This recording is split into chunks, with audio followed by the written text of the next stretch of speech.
आज का ये अजीमुशान इजलास ताहद निगाह सामीन का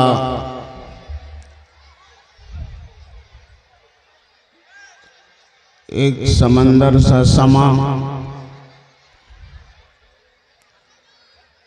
लेकिन ऐसे माहौल में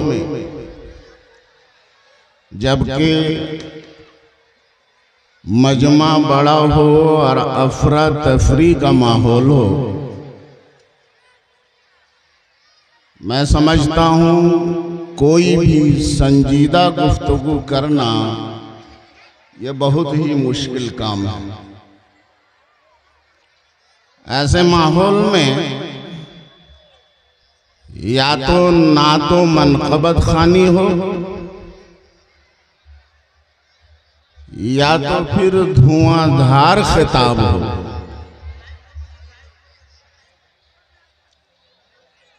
और मेरी मजबूरी ये है, न धुआंधार खतीब और न ही नात खां। बहरहाल इसमें कुछ तो ऐसे हजरात जरूर होंगे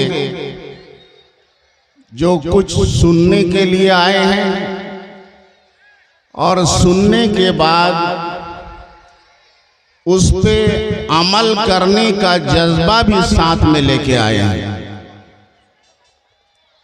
उन्हीं को सुनाना मकसूद है। हजरात गिरामी, ये मजमा है और इसके बाजू में एक इल्मी मरकज है, मदरसा अशरफिया महबूबे यज़दानी के नाम से।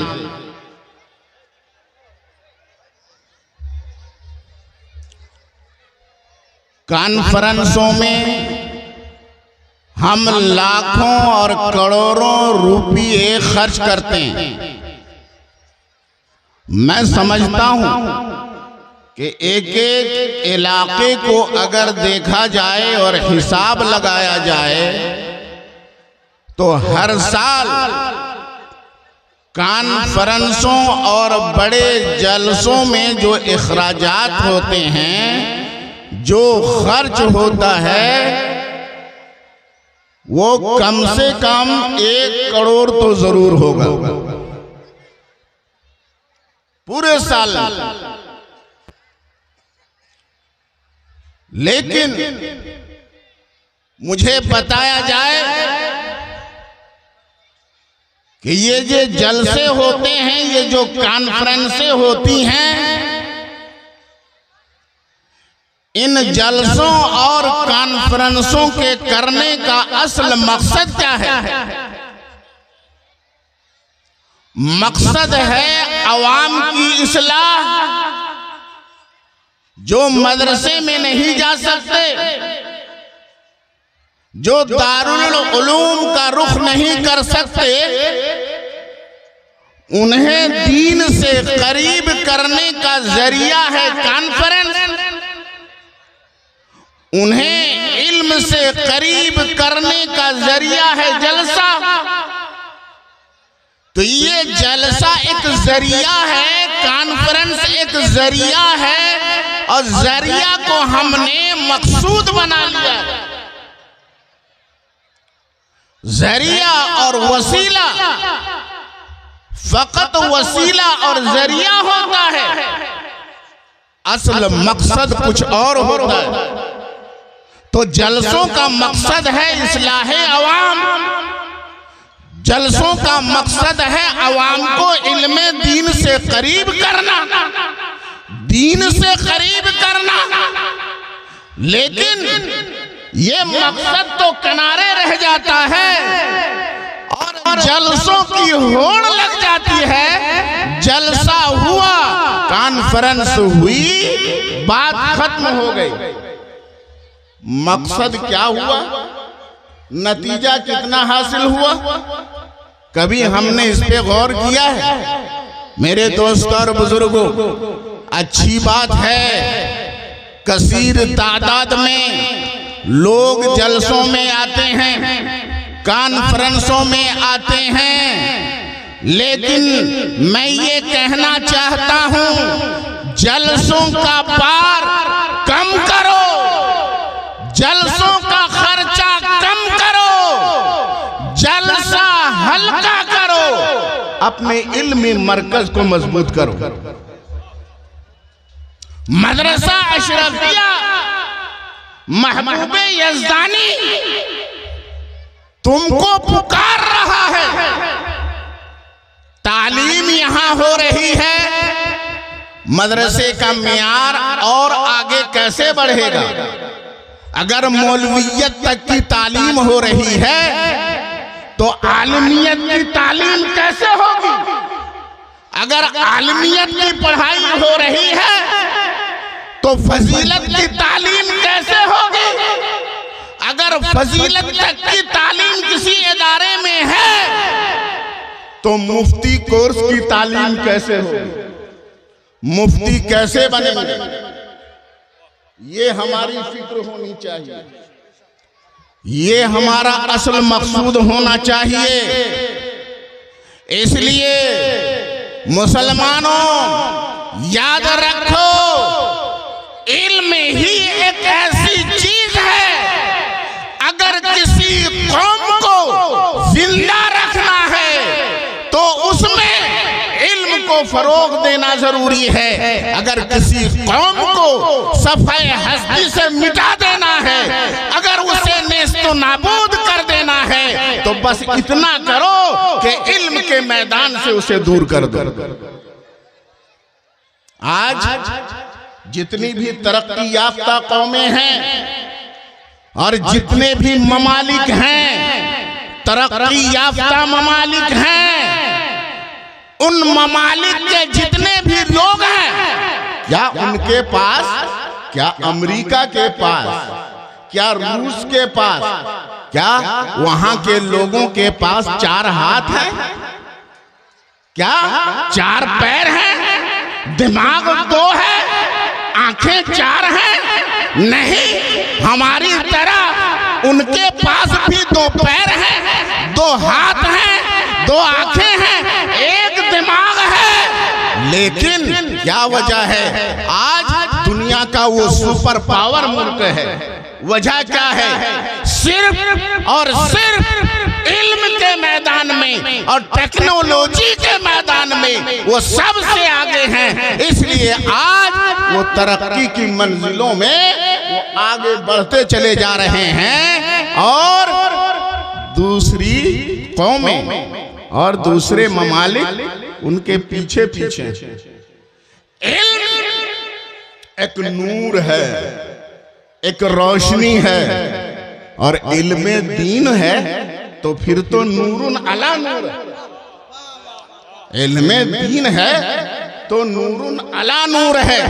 हजराते गिरामी, कुरान ऐलान कर रहा है, कुल हल यस्तविल्लज़ीना यअलमून वल्लज़ीना ला यअलमून। ऐ प्यारे नबी, आप फरमा दीजिए, ऐलान कर दीजिए, क्या जो लोग जानते हैं, जो इल्म वाले हैं, और जो इल्म नहीं रखते हैं, जो बेइल्म के हैं, क्या बेइल्म और इल्म वाले बराबर हो सकते हैं?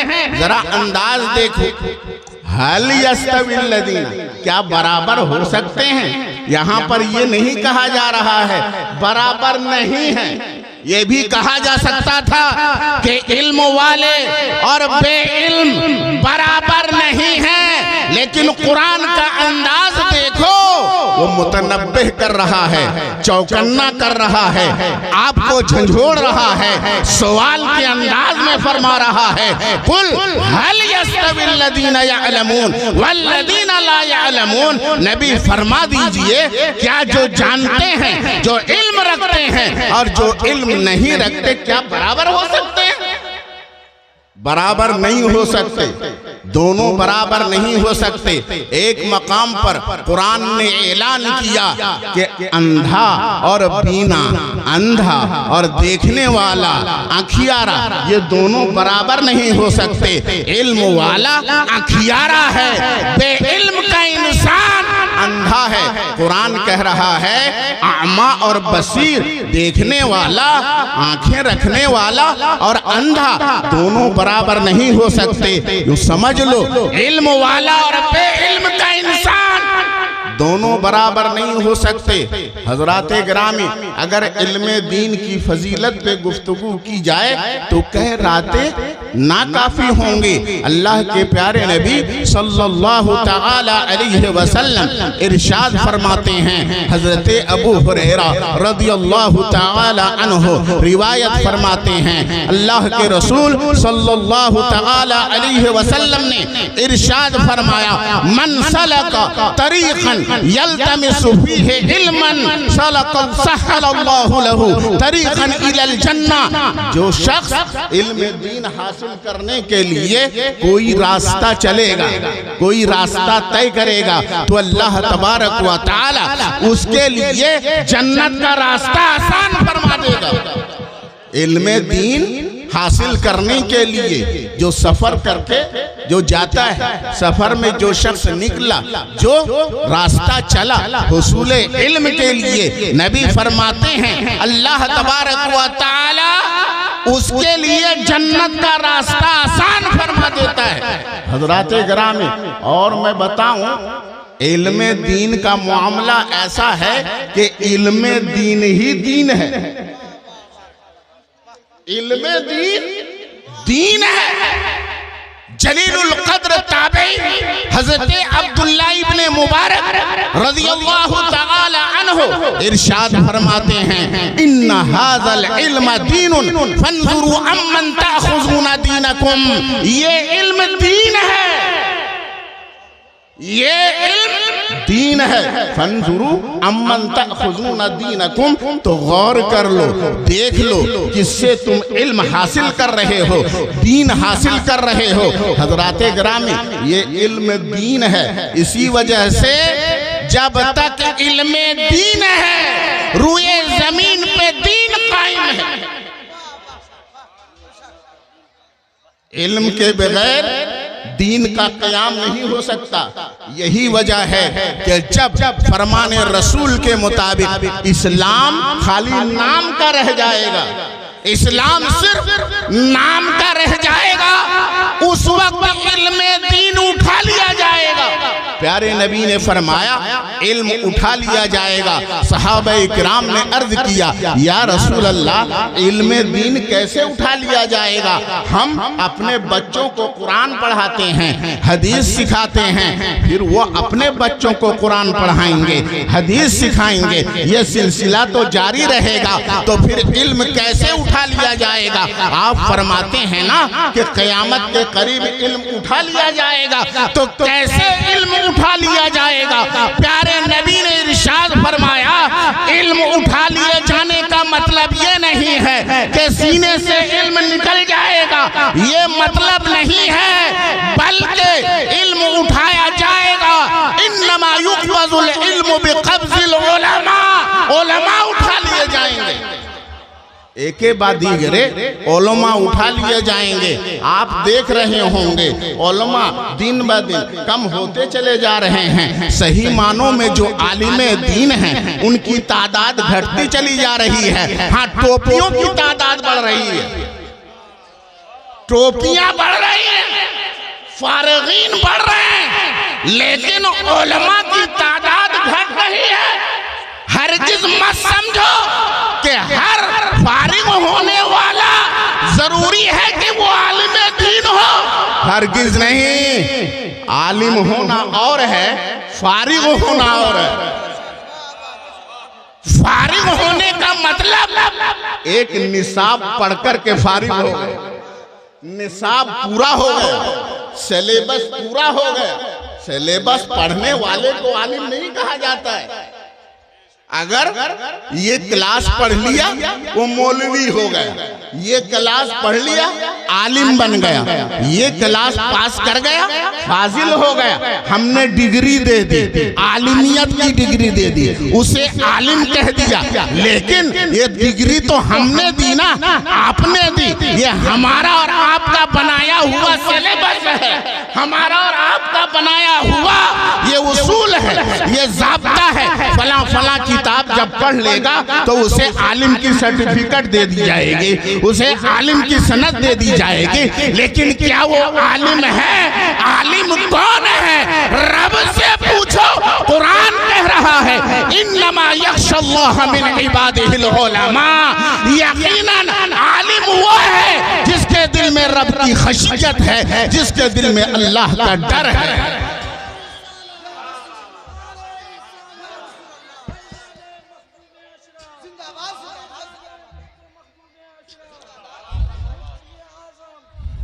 हजरत एक मर्तबा अल्लाह के रसूल सल्लल्लाहु तआला अलैहि वसल्लम सहाबा के मजमा में तशरीफ फरमा है, इरशाद फरमाते हैं याती अलन्नास ज़मान, एक जमाना ऐसा आएगा कलीलुन फीहि फुक़हाउहु, जिसमें फकीह कम होंगे, दीन की समझ रखने वाले कम होंगे, कसीरुन फीहि खुतबाउहु, लेकिन तकरीर करने वाले बहुत होंगे, लेक्चर देने वाले बहुत होंगे। फला नाइक, फला डॉक्टर, फला प्रोफेसर, फला डॉक्टर देखो यूट्यूब भरा हुआ है, लेक्चर देने वालों की कमी नहीं है, खतीबों की कमी नहीं है। अल्लाह के नबी ने फरमाया एक जमाना आएगा आलिम कम होंगे लेकिन लेक्चर देने वाले ज्यादा होंगे, तकरीर करने वाले ज्यादा होंगे। बात समझ में आ रही है ना? और इस वक्त जो तुम्हारा जमाना है, इस जमाने में उलमा ज्यादा है और खुतबा कम है, तकरीर करने वाले कम हैं और इल्म रखने वाले ज्यादा हैं। सहाबाए किराम में अगर आप तलाश करें तो गिनती के चंद नाम मिलेंगे जो खतीब से मशहूर थे, वो उलमा थे। प्यारे नबी ने फरमाया तुम ऐसे जमाने में हो कि तुम्हारे जमाने में आलिम ज्यादा हैं और लेक्चर देने वाले कम हैं, खतीब कम हैं, लेकिन एक जमाना ऐसा आएगा इल्म रखने वाले कम होंगे और लेक्चर देने वाले ज्यादा होंगे, खतीब ज्यादा होंगे, तकरीर करने वाले ज्यादा होंगे। यहाँ हदीस नबवी से हमें मिजाज मिल गया, तवज्जो चाहूंगा, हमें मिजाज मिल गया कि अगर तकरीर करने वाला बहुत अच्छा है, खतीब बहुत अच्छा है, तो जरूरी नहीं है वो आलिम भी बहुत अच्छा है। ये जरूरी नहीं है। हाँ, ये हो सकता है आलिम भी बहुत अच्छा हो और खतीब भी बहुत अच्छा हो, तकरीर करने वाला भी बहुत अच्छा हो और वो आलिम भी बहुत अच्छा हो, लेकिन ये जरूरी नहीं है। इल्म और चीज है, खिताबत और चीज है। प्यारे नबी ने इरशाद फरमाया जब वो जमाना आएगा कि तकरीर करने वाले ज्यादा होंगे, खतीब ज्यादा होंगे, इल्म वाले कम होंगे, तो अल्लाह के नबी फरमाते हैं फल इल्मो फीहि खैरुन, उस जमाने में इल्म हासिल करना ज्यादा बेहतर है, इल्म हासिल करना ज्यादा बेहतर है। इल्म हासिल करो ज्यादा बेहतर है। यानी अगर कोई इबादत पे इबादत कर रहा है, मुजाहिदा पे मुजाहिदा कर रहा है, नवाफिल पे नवाफिल पढ़ रहा है, तो उससे बेहतर है वो शख्स जो इल्म तलब कर रहा है, इल्म हासिल कर रहा है। हजराते गिरामी, प्यारे नबी सल्लल्लाहु ताला अलैहि वसल्लम की बेशुमार अहादीस हैं जो इल्म दीन की फजीलत को बयान करती हैं। अल्लाह के नबी इरशाद फरमाते हैं फज़लुल आलिमी अलल आबिद का फज़ली अला अदनाकुम सुनो, एक आलिम को, एक आबिद पर, एक नमाजी पर, एक तहज्जुद गुजार शख्स पर, एक आलिम को वो फजीलत हासिल है जो मुझे तुम में से सबसे कम दर्जे के ऊपर। तुम में से जो सबसे कम दर्जे का सहाबी है ना, उसको जो मुझसे फजीलत है, उसको जो मुझे जो उसके ऊपर फजीलत है, वो फजीलत एक आलिम को है। नारे तकबीर, नारे रिसालत, फैज़ान सूफी मिल्लत, शहजादा सूफी मिल्लत, नारे तकबीर। बैठ जाइए आप हजरात, बैठ जाइए। हजरात इकराम एक मरतबा दुरूद पाक पढ़ लें।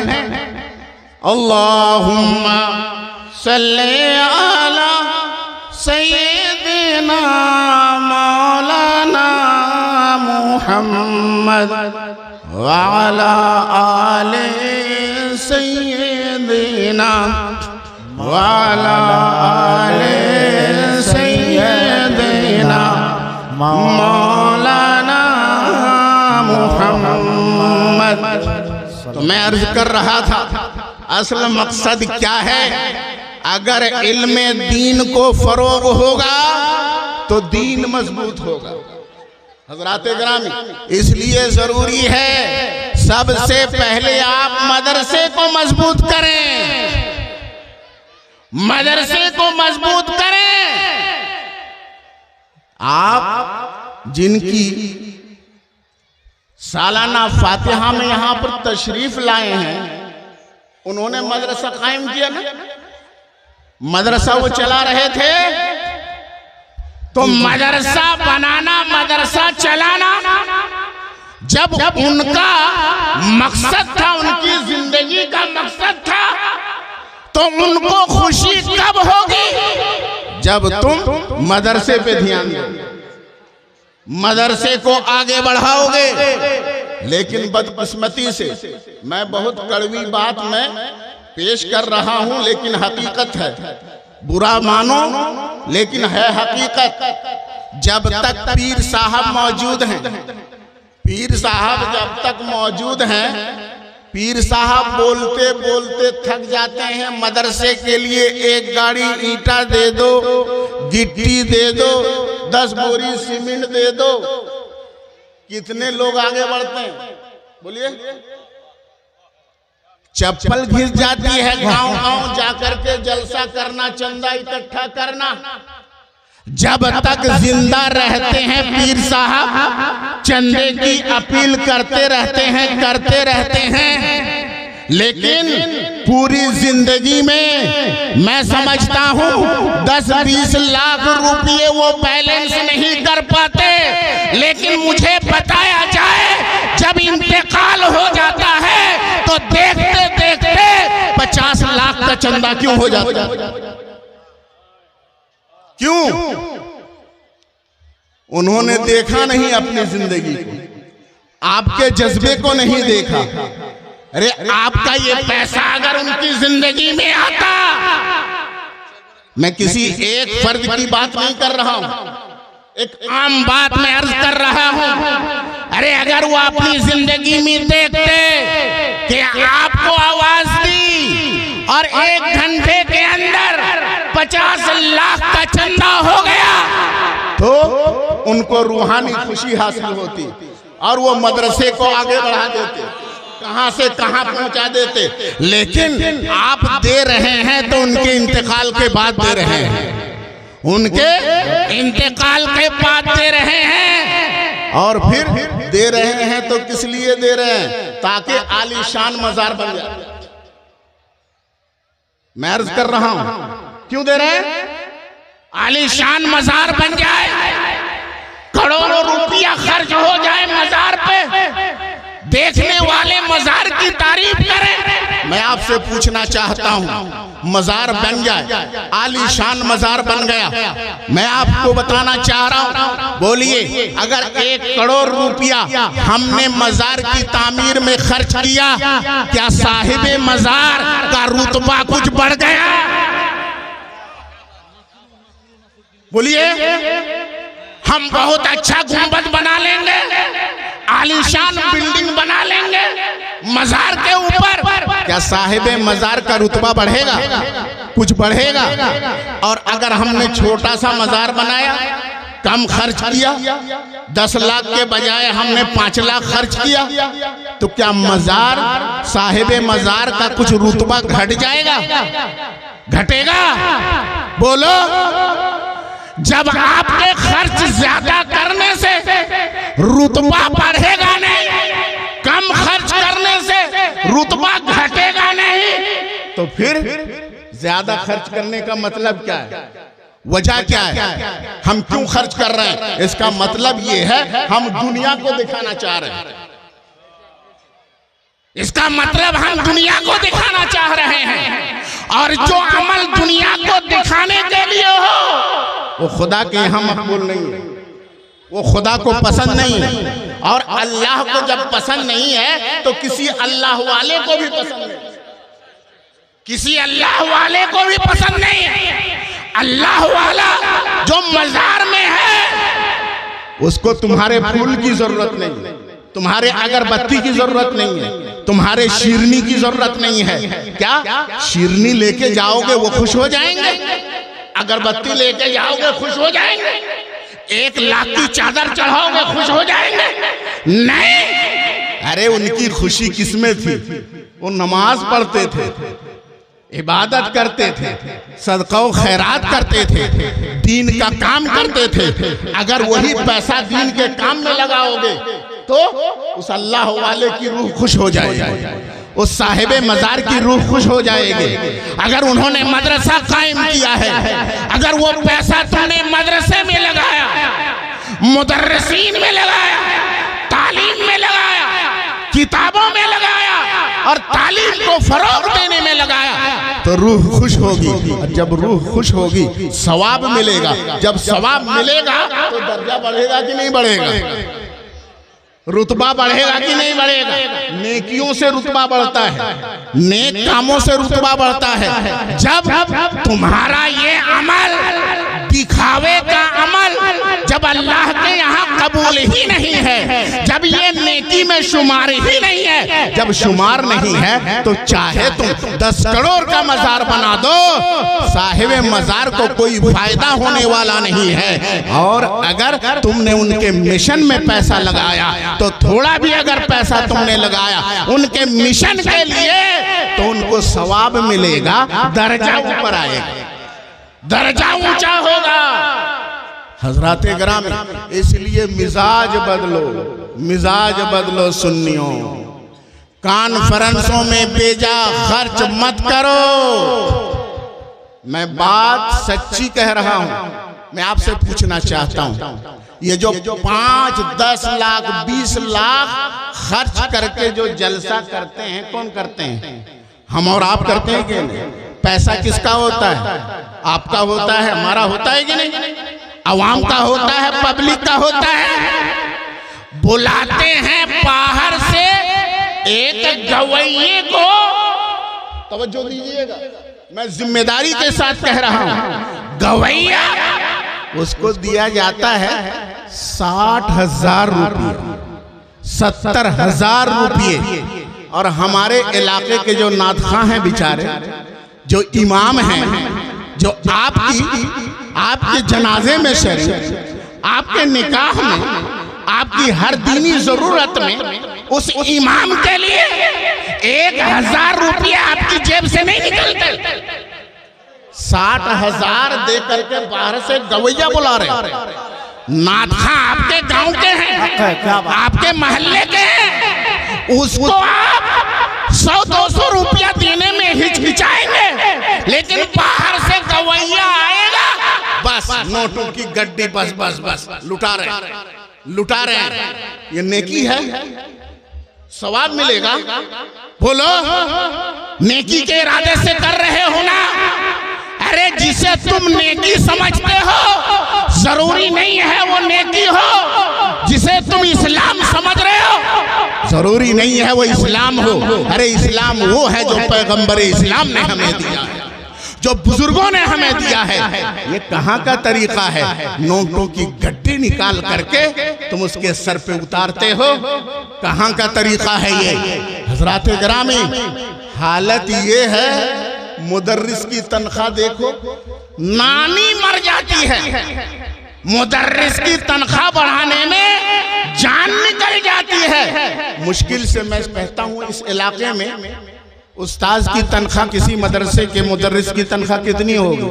मैं समझता हूँ मुश्किल से 10,000 रुपये, मुश्किल से 7,000 8,000, खूब किया तो 10,000, और उस पे एहसान करेंगे हम तो 10,000 रुपया देते, 10,000 रुपया देते। और एक मुकर्रिर को बुलाएगा, एक बक्ता को बुलाएगा जो बकेगा, कहता भी है कि बकता है, बोलते हो बकता है यानी बकता है, तो बकने का 10,000 रुपया 1 घंटा, और जो 1 महीना बच्चों के साथ बक करता है, उनकी तरबियत भी करता है, तालीम का इंतजाम भी, देखभाल भी, अरे उसके इस्तिंजा पखाने का तरीका तक बताता है। छोटे छोटे बच्चों को लावारिस बनाकर तुमने मदरसे में लाके डाल दिया। अगर बच्चा बिगड़ रहा है तो मुदर्रिस पे आकर के नज़ला उतारते हो। कैसी पढ़ाई हो रही है, कैसी शिक्षा दी जा रही है? हमारा बेटा ऐसा है, ऐसा हो रहा है। हज़रात गिरामी, मिजाज बदलो, मिजाज। कहने को बहुत सी बातें हैं, लेकिन मैं इशारे में बातें कह करके गुजर जाना चाहता हूँ। हज़रात गिरामी, जब तक ये मिजाज नहीं बदलोगे तो सुधार नहीं आएगा।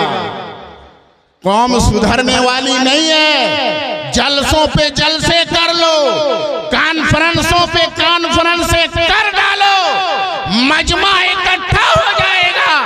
आएंगे लोग, चले जाएंगे, उठना बैठना हो जाएगा, तफरीह हो जाएगी, दिमाग को मजा आ जाएगा, लेकिन दिल नहीं बदलेगा। और अल्लाह के नबी दिल बदलने आए थे, दिल बदलने आए थे। जब तक बात दिमाग से होकर दिल पे ना उतरे, उस वक्त तक उसका असर इंसान के किरदार से जाहिर नहीं हो सकता है। हज़रात गिरामी, अल्लाह तबारक व तआला इरशाद फरमाता है, कुल हल यस्तवी लदीना यअलमून वल्लदीना ला यअलमून। ऐ प्यारे नबी, आप इरशाद फरमा दीजिए, क्या इल्म वाले और बेइल्म बराबर हो सकते हैं? हरगिज नहीं। इल्म नूर है, जहालत जुल्मत है। इल्म रोशनी है, जहालत तारीकी है। तारीकी और नूर, रोशनी और अंधेरा, ये दोनों बराबर नहीं हो सकते। जब ये दोनों बराबर नहीं हो सकते तो आलिम और बेआलिम दोनों बराबर नहीं हो सकते। मौला तबारक व तआला हम सबको इल्म दीन की दौलत से मालामाल फरमाए और इल्म नाफे अता फरमाए, और हमारे मुआशरे में इल्म को आम फरमाए, इल्म दीन को आम फरमाए। हम सबको इल्म दीन की तरवीज और इशाअत की तौफीक अता फरमाए। व आखिरु दावाना अनिल हम्दुलिल्लाहि रब्बिल आलमीन।